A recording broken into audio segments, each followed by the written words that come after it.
जय हिंद। आप सभी को ट्रिकी एकेडमी में आपका स्वागत है। कैसे हैं आप सब लोग? अच्छे हैं? सर्दियाँ कैसी हो रही है? काफ़ी अच्छी हो रही है। ठीक है। हमने पिछली क्लास में काफ़ी सारे इंपॉर्टेंट क्वेश्चन लगाए थे और प्रीवियस ईयर के क्वेश्चन थे जो कि, और आपने बहुत अच्छे से देख पढ़ा, कमेंट, अच्छी बात है आप पढ़ रहे हैं, लाइक भी किए आपने कि आपको पढ़ाया हुआ काफ़ी अच्छा लगा है, तो हमें भी थोड़ा अच्छा लगेगा कि आप हमारी वीडियो को देख रहे हैं, समझ रहे हैं। बहुत अच्छी बात है। तो आगे हम कुछ क्वेश्चंस और लेकर आए हैं जो कि प्रीवियस ईयर क्वेश्चन ही हैं रेलवे के। इन क्वेश्चंस को अब हम सॉल्व करने वाले हैं। पहला जो क्वेश्चन है आपका वो है, लसिका आंतों में पचित और अवशोषित परिवहन करती है। लसिका, लसिका यानी कि लिम्फ। लिम्फ इंग्लिश में कहा जाता है इसको। लसिका जो होती है कोशिकाएं ही होती है। आप बोल सकते हैं कि ऊतक की प्रकार, ऊतक जैसी होती है जो हमारे रक्त में घुलित होती है। लसिका का कोई कलर नहीं होता, ये कलरलेस होती है। ये आंतों में पचित और अवशोषित परिवहन करती है। किनका परिवहन करती है? एंजाइमों का, कार्बोहाइड्रेट का, वसा का या फिर प्रोटीन का? ये आपसे पूछा गया है। तो लसिका जो है ये वसा का पाचन करती है। ठीक है, किसका पाचन और अवशोषण करती है? वसा का। ऑप्शन सी इसका सही आंसर होगा। नेक्स्ट क्वेश्चन जो है वो है, निम्न में से कौन सा वसा के पाइसीकरण में शामिल होता है? पाइसीकरण यानी कि इमल्सिफिकेशन में जो शामिल होता है वो क्या है? अमाशय है, कौन सा अंग है ये पूछा गया है। अमाशय है, अग्नाशय है, प्लीहा है या फिर यकृत है? तो जो वसा का पाइसीकरण होता है या फेट का जो इमल्सिफिकेशन होता है वो कहाँ पर होता है? वो होता है यकृत में, लीवर वाले पार्ट में होता है। ऑप्शन डी इसका बिल्कुल सही आंसर होगा। नेक्स्ट जो क्वेश्चन है आपका वो है, दंत क्षय, जो दंत क्षरण होता है उसी को दंत क्षय कहा जाता है। ये परिणाम स्वरूप होता है, क्या होता है? कोमल दंत वल्क हो जाता है, मसूड़ों से रक्त स्राव होगा, दुर्गंध युक्त सांस होगी या फिर टूटा हुआ दांत होगा। तो देखो, जैसे हमारा दांत होता है, दांत का जैसे जैसे क्षरण होता जाता है, यहाँ से टूटते जाते हैं, तो ये जो वल्क होता है ये बहुत नरम सा पड़ जाता है, सॉफ्ट, कोमल हो जाता है। और इसी के कारण मसूड़ों से भी खून निकलता है और जो सांस से स्मेल आती है, आप मुंह खोलेंगे तो जो भी बदबू आती है मुंह में से काफ़ी दुर्गंध वाली होती है। ठीक है, और दांत का धीरे धीरे क्षरण हो जाएगा तो दांत तो टूट ही जाएंगे। तो ऑप्शन ए इसका सही आंसर होगा, कोमल दंत वल्क। ठीक है, सही आंसर क्या होगा? कोमल दंत वल्क। नेक्स्ट क्वेश्चन है आपका, कार्बोहाइड्रेट, प्रोटीन और वसा का पूर्ण पाचन कहाँ होता है? पूर्ण पाचन यानी कि कंप्लीट डाइजेशन जो होता है वो किस भाग में होता है? कार्बोहाइड्रेट, प्रोटीन और वसा का। छोटी आंत में, अमाशय में, मलाशय में या फिर बड़ी आंत में? तो देखो, जो कंप्लीट डाइजेशन होता है वो कहाँ होता है? इन तीनों का छोटी आंत में होता है। तो ऑप्शन ए इसका सही आंसर होगा। लेकिन अगर इन तीनों का ही आंशिक पाचन पूछ लिया जाए तो आंशिक पाचन कहाँ कहाँ होते हैं वो आप नोट कर लीजिए। तो कार्बोहाइड्रेट का आंशिक पाचन जो होगा, कार्बोहाइड्रेट का आंशिक पाचन जो होगा, आंशिक पाचन, वो कहाँ पर होगा? वो होगा मुख गुहा में, मुख गुहा में। ऐसे ही प्रोटीन का जो आंशिक पाचन होता है, प्रोटीन का आंशिक पाचन कहाँ पर होता है? वो होता है अमाशय में। और वैसे ही वसा का जो आंशिक पाचन होता है कहाँ पर होता है? वसा का, तो ये ग्रहणी वाले भाग में होता है। ग्रहणी यानी कि डुडेनम वाले पार्ट में होता है। कार्बोहाइड्रेट का आंशिक पाचन कहाँ होगा? मुख गुहा यानी कि बक्कल कैविटी। बक्कल कैविटी को ओरल कैविटी भी कहा जाता है, वहां पर आंशिक पाचन यानी कि पार्शियल डाइजेशन होता है। प्रोटीन का पार्शियल या आंशिक पाचन कहाँ पर होता है? अमाशय वाले भाग में, अमाशय को स्टमक कहा जाता है। और वसा यानी कि पेट का जो आंशिक पाचन होता है वो कहाँ होता है? ग्रहणी या डुडेनम, जो कि छोटी आंत का पहला भाग होता है, उसमें इसका आंशिक पाचन हो जाता है। और पूर्ण पाचन की बात आती है तीनों की, तो पूर्ण पाचन तीनों का कहाँ हो जाता है? छोटी आंत में। ऑप्शन ए इसका सही आंसर होगा। नेक्स्ट जो क्वेश्चन है आपका वो है, आहार में मौजूद वसा, जो भी आप खाना खाते हो उसमें जो वसा होती है, छोटी आंत में बड़ी गोलिकाएं क्यों बनाते हैं? ठीक है, पहला ऑप्शन है इसका, क्योंकि अमाशय में मौजूद लाइपेज एंजाइम वसा को पूरी तरह से नहीं पचा पाते हैं, क्योंकि वसा अमाशय में उत्पन्न जल युक्त कर्दम, जिसको स्लरी बोलते हैं, स्लरी के साथ अच्छी तरह मिश्रित नहीं हो पाती है इसलिए, या फिर क्योंकि वसा अमाशय में भोजन के चर्निंग यानी कि मंथन के दौरान कार्बोहाइड्रेट में फंस जाते हैं, या फिर प्रोटीन और वसा आपस में मिलकर कोलाइडल पदार्थ बनाते हैं। तो इसका जो सही आंसर आएगा वो बी आएगा। ठीक है, ऑप्शन बी इसका सही आंसर होगा। ठीक है, जो भी आपका भोजन रहेगा उसमें जो फेट होगा वो छोटी आंत से बड़ी आंत में गोलिकाएं बना लेंगे। क्यों? क्योंकि उसमें स्लरी होगी। स्लरी यानी कि चिपचिपा सा पदार्थ होगा जिसके कारण वो ऐसे बबल शेप में आ जाएंगे। तो ऑप्शन बी इसका सही आंसर होगा। नेक्स्ट क्वेश्चन जो है वो है आपका, एक वयस्क मनुष्य के मुख में कृंतक केवल रिक्त स्थान कृंतक दांत होते। कृंतक को इंसाइजर टिथ भी कहा जाता है, यानी कि जो सामने के दांत आते हैं ना सबसे पहले बच्चों के, वो कृंतक दांत कहलाते हैं। कृंतक यानी कि इंसाइजर टीथ कहलाते हैं। तो उनकी संख्या जो होती है वो होती है 8। ठीक है, 4 प्रकार के दांत होते हैं हमारे कृंतक, जिनको इंसाइजर कहा जाता है। दूसरा रदनक, जिनको कैनाइन कहा जाता है। तीसरा जो होता है प्रीमोलर, जिनको अग्र चवर्णक कहा जाता है। और चौथा होता है चवर्णक, जिसको पोलर कहा जाता है। ठीक है, तो ये 4 प्रकार के दांत होते हैं। और हमारे जो दांत होता है, हम मनुष्यों के दांत जो होते हैं वो विषम दंती होते हैं, और विषम दंती के अंतर्गत ही ये 4 प्रकार के दांत होते हैं।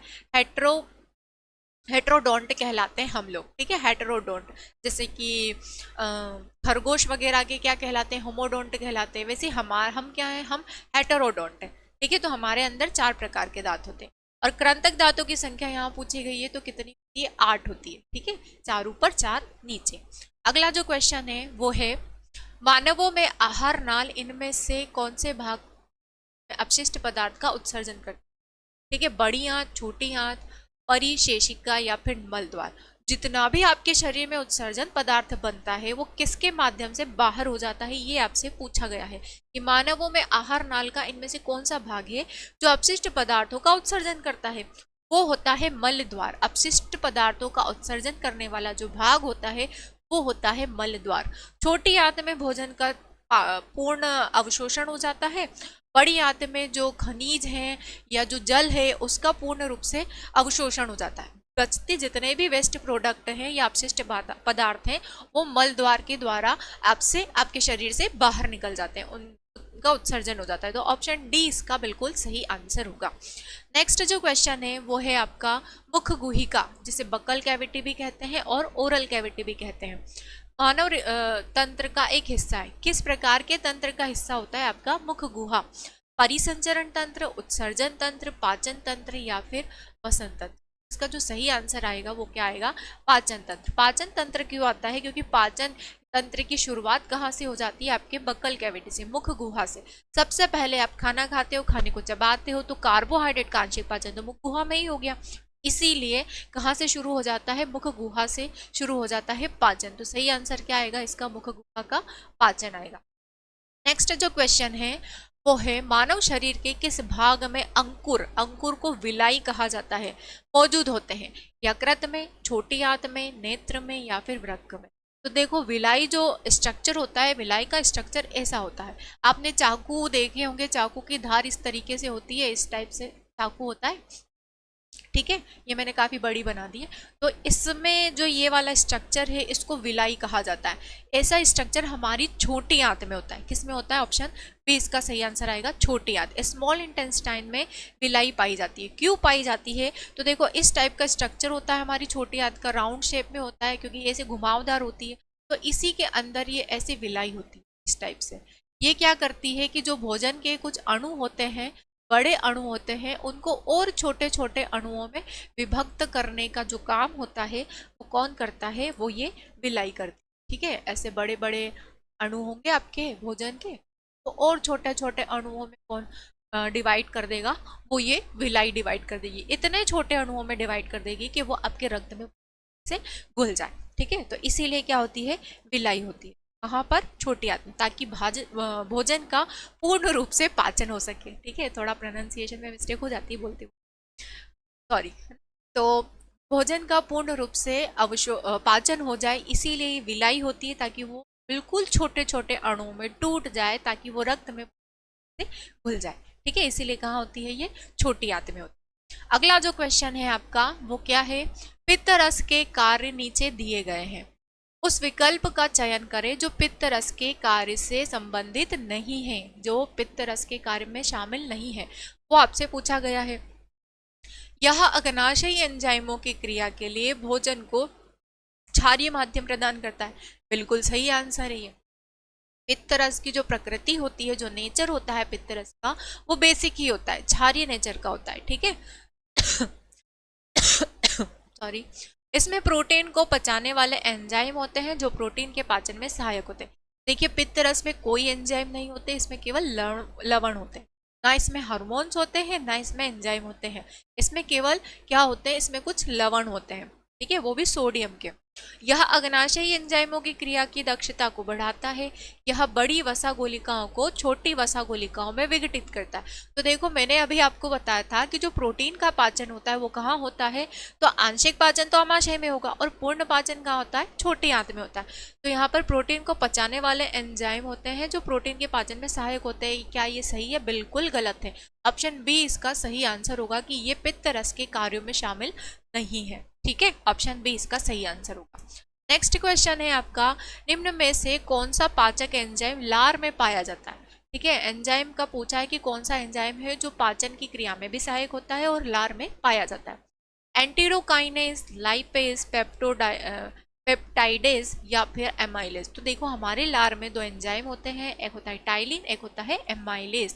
ऑप्शन बी इसका सही आंसर होगा, डी इसका सही आंसर होगा कि एमाइलेज एंजाइम जो होता है हमारे लार में पाया जाता है, जो कि कार्बोहाइड्रेट को स्टार्च में बदल देता है, ठीक है। ऑप्शन डी इसका सही आंसर होगा।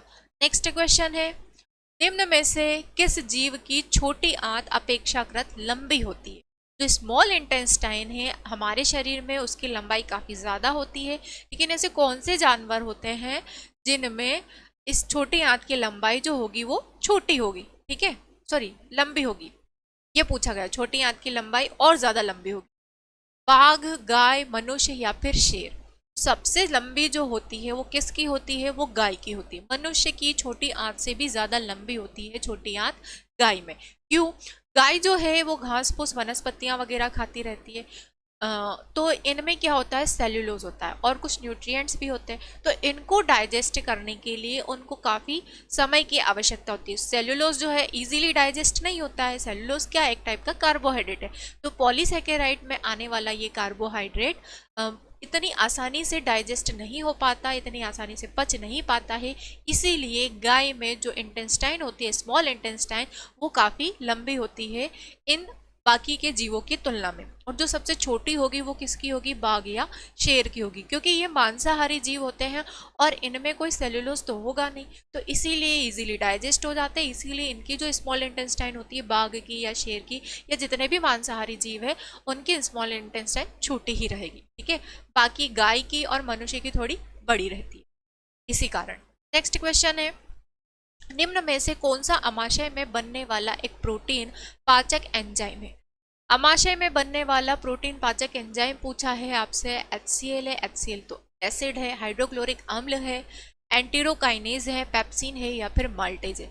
तो जो अमाशय में बनता है एंजाइम उसका नाम है पेप्सिन, ठीक है। ऑप्शन सी इसका सही आंसर होगा। प्रोटीन का जब आंशिक पाचन होता है तो प्रोटीन बदल जाते हैं पेप्टोन में, और इसके लिए जो जिम्मेदार एंजाइम होते हैं वो कौन से होते हैं, पेप्सिन एंजाइम। प्रोटीन को पेप्टोन में कन्वर्ट करने के लिए जो एंजाइम जिम्मेदार होता है उसका नाम है पेप्सिन, ठीक है। क्लियर है? आगे बढ़ते हैं। क्या है बता देती हूँ मैं, यहाँ पर आप लिख लो चाहे तो। प्रोटीन जो होता है वो आंशिक पाचन के द्वारा किस में बदल जाता है, आंशिक पाचन के द्वारा वो बदल जाता है पेप्टोन में, पेप्टोन में। और इसके लिए जो जिम्मेदार एंजाइम होता है उस एंजाइम का नाम है पेप्सिन।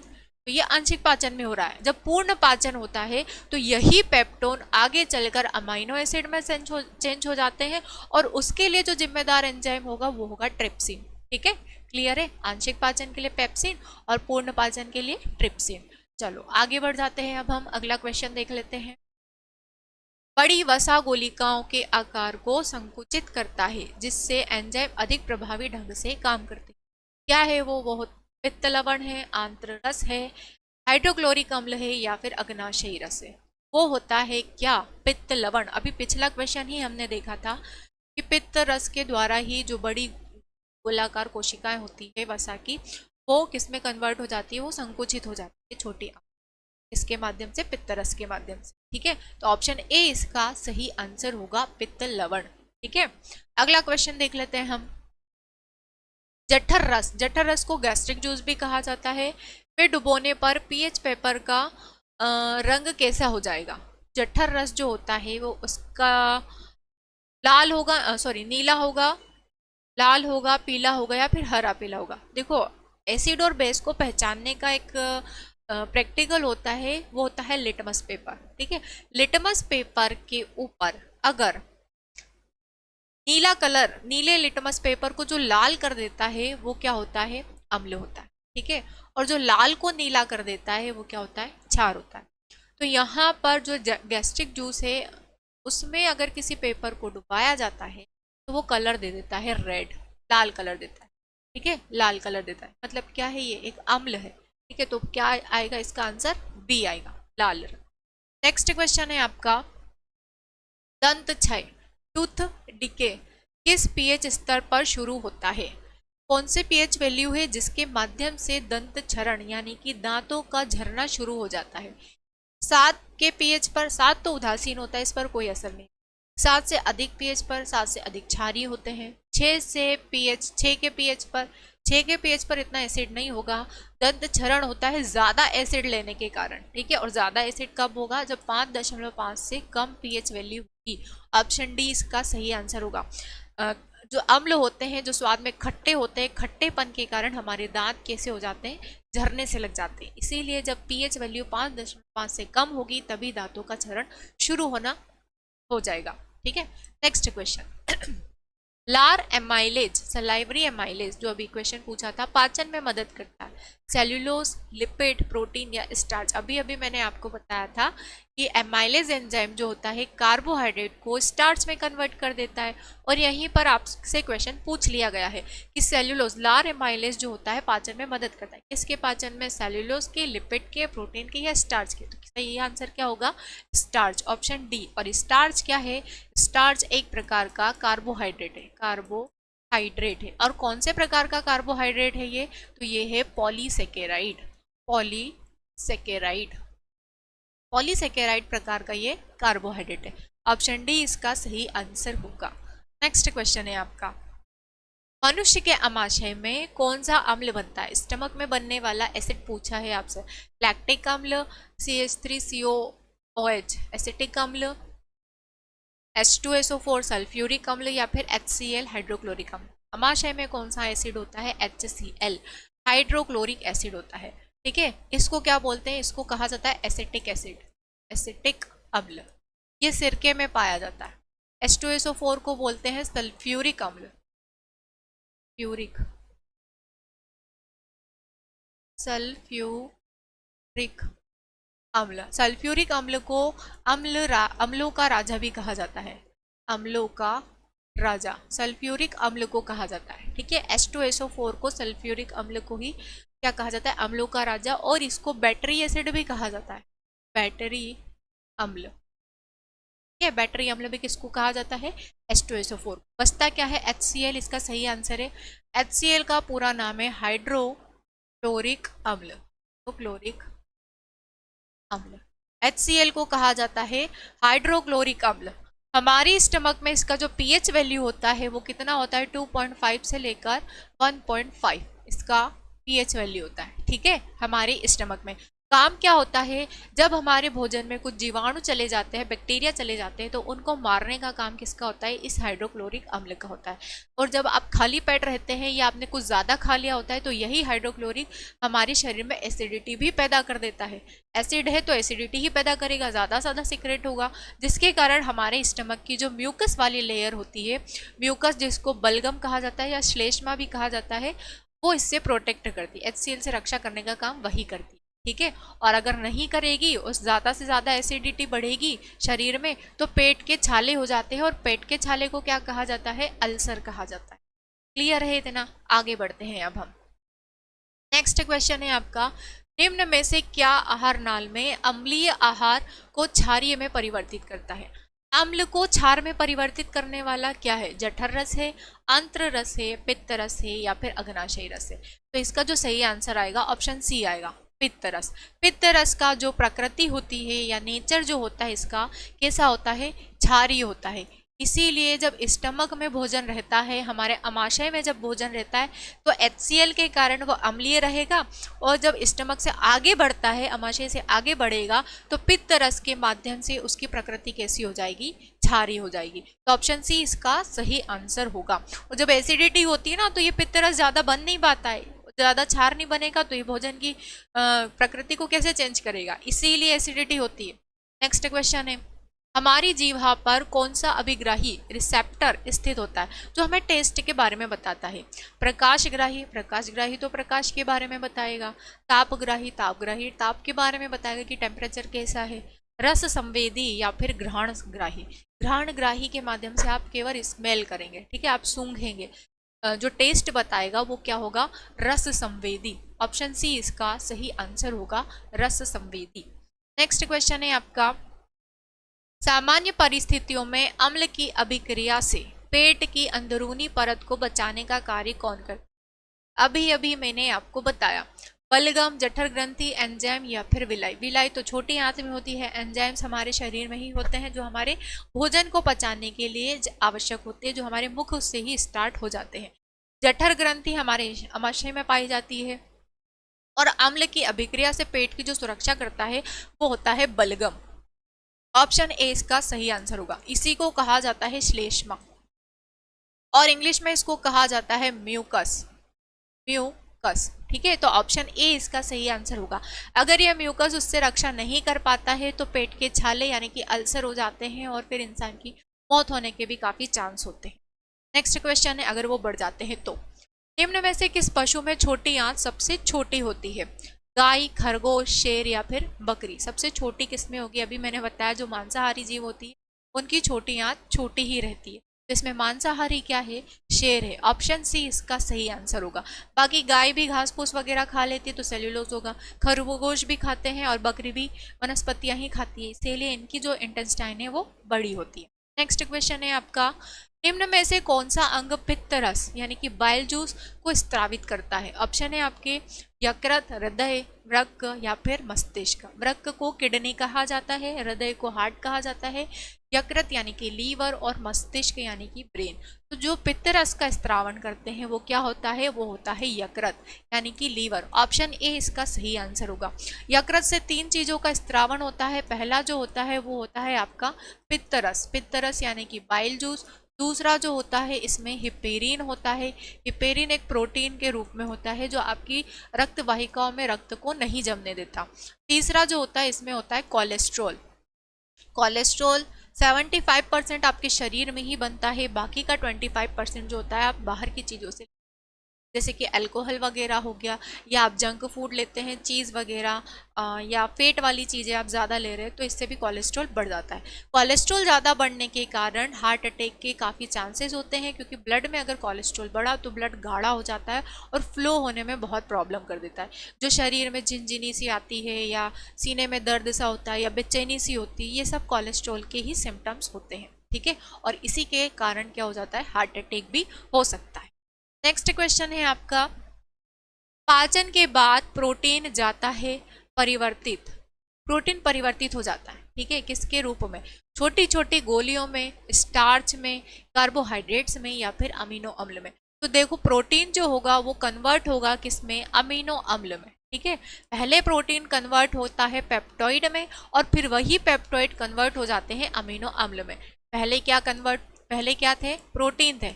प्रोटीन का आंशिक पाचन हुआ, तो ये बदल गए पेप्टोन में, ठीक है। और फिर जब पूर्ण पाचन हुआ इनका तो ये बदल गए किसमें? अमीनो एसिड में, अमीनो अम्ल में। अलग अलग एंजाइम है, यहाँ पर पेप्सिन एंजाइम है, पेप्सिन, और यहाँ पर ट्रिप्सिन है, ट्रिप्सिन एंजाइम है, ठीक है। तो इस तरीके से प्रोटीन कन्वर्ट हो जाते हैं अमीनो एसिड में। प्रोटीन की जो सबसे छोटी इकाई होती है वो क्या कहलाते हैं? वो अमीनो अम्ल ही कहलाते हैं।